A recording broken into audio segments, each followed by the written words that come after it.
Question number third का B part, from the figure 2 given below find the values of sin x, cot x, cot square x minus cosec square x, sec y and fifth part है tan square y minus cos square y। Okay, ये figure दिया हुआ है। इस figure में हमें C D की value दी हुई है 3, ए डी की वैल्यू दी हुई है 4। इसमें ट्राइंगल ए सी डी में एंगल सी जो है वो एक्स है, यानी इस ट्राइंगल में जो हाइट होगी वो ए डी होगी और हाइपो जो होगा वो ए सी होगा। और दूसरा ट्राइंगल बन रहा है इसमें ए बी डी, इसमें थीटा की जगह वाई लिखा हुआ है। सो इसमें हाइपो होगा ए बी और हाइट वही होगी ए डी और इसका बेस होगा बी डी। तो यहाँ पे हमें बी डी को पता करना है और इस ट्राइंगल में ट्राइंगल ए सी डी में हमें ए सी को फाइंड आउट करना है, ठीक है ना।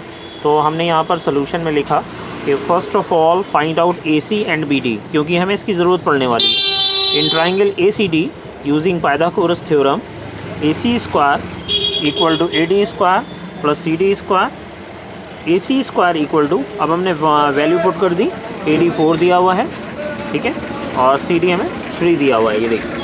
ओके, हमने यहाँ पे वैल्यू पुट कर दी, इसको कैलकुलेट किया, ए सी की वैल्यू आ गई 5, हमें ए सी पता चल गया जो कि 5 है।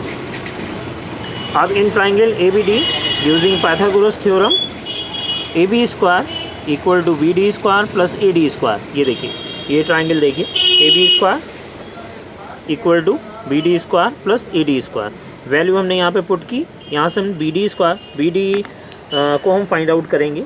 कैलकुलेशन करते हुए हमने बी डी की वैल्यू निकाली 8√2, क्योंकि यहाँ पर स्क्वायर रूट आ रहा है, 128 का स्क्वायर रूट निकालना है, तो हमने उसको इस तरीके से ब्रेक कर लिया 2 × 8 × 8, ठीक है।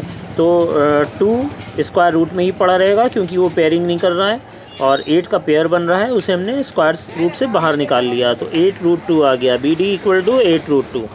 अब हम क्वेश्चन नंबर 1 पे आ जाते हैं, जो कि हमारा पार्ट 1 था, साइन एक्स। तो साइन एक्स के लिए हमने, साइन एक्स का फार्मूला होता है हाइट अपॉन हाइपो। तो इस ट्राइंगल में जहाँ पर ए सी, जहाँ पर एंगल एक्स है, तो हम इस ट्राइंगल में देखेंगे, तो इस ट्राइंगल के अकॉर्डिंग हमने हाइट और हाइपो हमें लिखनी है, तो A D upon A C. Okay, यहाँ पे हमने वैल्यू 4/5 इसकी फाइंड आउट हो गई। क्वेश्चन नंबर 2 में हमें कॉट एक्स निकालना था, जिसका फार्मूला होता है बेस अपॉन हाइट। तो यहाँ पर हमने बेस जो कि सी डी है और हाइट है ए डी, उसकी वैल्यू पुट की, वो भी वैल्यू निकल आई 3/4। ओके, फिर हमारा थर्ड पार्ट है cot square x minus cosec square x. तो कॉट स्क्वायर एक्स, ठीक है, हम यहाँ से अभी ऊपर निकाल चुके हैं, कॉट एक्स की वैल्यू कितनी आई 3/4, तो डायरेक्टली हम उठा करके कॉट एक्स की वैल्यू यहाँ पे लिख देंगे 3/4 होल स्क्वायर, ठीक है, माइनस, और साइन एक्स हम ऊपर कैलकुलेट कर चुके हैं। तो कॉसेक का फार्मूला होता है 1/sin x, स्क्वायर है इसलिए स्क्वायर लग गया, 1/sin स्क्वायर एक्स में हमने इसको तब्दील कर दिया, हमने इसको चेंज कर दिया। अब हम इसको कैलकुलेट करेंगे, 9/16 हो जाएगा, और यहाँ पर हम साइन एक्स की वैल्यू पुट कर देंगे। साइन एक्स की वैल्यू थी 4/5, तो हमने ये वैल्यू यहाँ पे पुट की। अब ये कैलकुलेट होगा, तो 9/16 माइनस ये 5 5 25, ये ऊपर चला जाएगा और 16 नीचे बचेगा।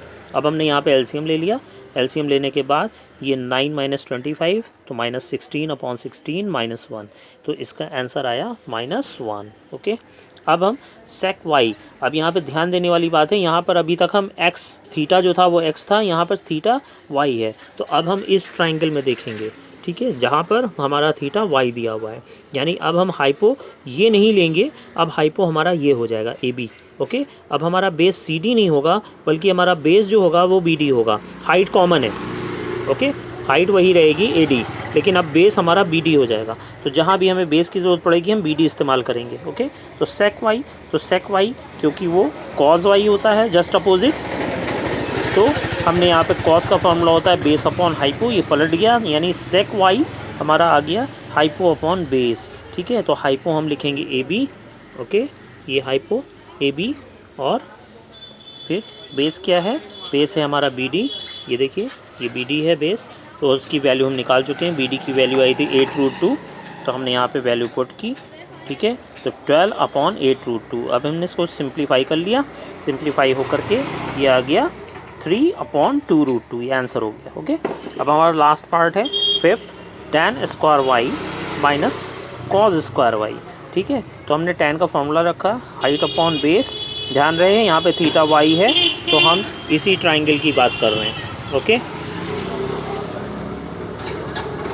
और यहाँ पर हम height upon base whole square, और सेक स्क्वायर वाई होता है 1/cos वाई। ओके, ये दोनों एक दूसरे के अपोजिट होते हैं, तो हमने इसको चेंज कर दिया, सेक स्क्वायर वाई में चेंज कर दिया, क्योंकि हम सेक की वैल्यू ऊपर निकाल चुके हैं, इसीलिए हमने इसको सेक में तब्दील कर दिया, चेंज कर दिया, ताकि हम डायरेक्ट उसकी वैल्यू रख पाएँ। तो हमने यहाँ पर हाइट 4 है और हमारा बेस जो है वो 8√2 है, इसको हमने होल स्क्वायर कर दिया। सेक वाई की वैल्यू अभी हमने निकाली थी 3/2√2, इसको हमने यहाँ पर पुट किया और इसका भी होल स्क्वायर कर दिया, क्योंकि होल स्क्वायर है। अब हमने इसको सिंप्लीफाई किया तो 16 फिर 8 8 ज़ा 64 और √2 से रूट हटा 2 बचा, तो 64 × 2 128 हो गया, और 3 3 ज़ा 9 अपॉन 2 2 ज़ा 4 और स्क्वायर रूट का स्क्वायर रूट हटा और 2 बचा, तो 4 2 ज़ा 8, ये हो गया। अब हमने इसको आगे बढ़ाया, 128 इसका एलसीएम आएगा। ओके, अब ये ऊपर 16 माइनस 16 × 9 हो जाएगा, क्योंकि हम 8 से डिवाइड करेंगे 128 को, तो 16 आएगा, 16 × 9 हो जाएगा। ओके, अब हमने यहाँ पे 16 को कॉमन निकाल लिया, तो अंदर बचेगा 1 माइनस 9। ओके, नीचे 128 है, तो अब ये कॉमन निकालने के बाद 16 से ये डायरेक्टली कट जाएगा 128, तो 8 हो जाएगा, 16 8 ज़ा 128 होता है, तो ऊपर आया 1 minus 9 minus 8/8 equal to -1 answer. Simplify करने के तरीके बहुत सारे हो सकते हैं, आप लोग अपने हिसाब से कैलकुलेशन कर सकते हैं। Okay, that is answer, -1 answer आएगा। लास्ट फिफ्थ पार्ट का आंसर -1 आएगा। ओके।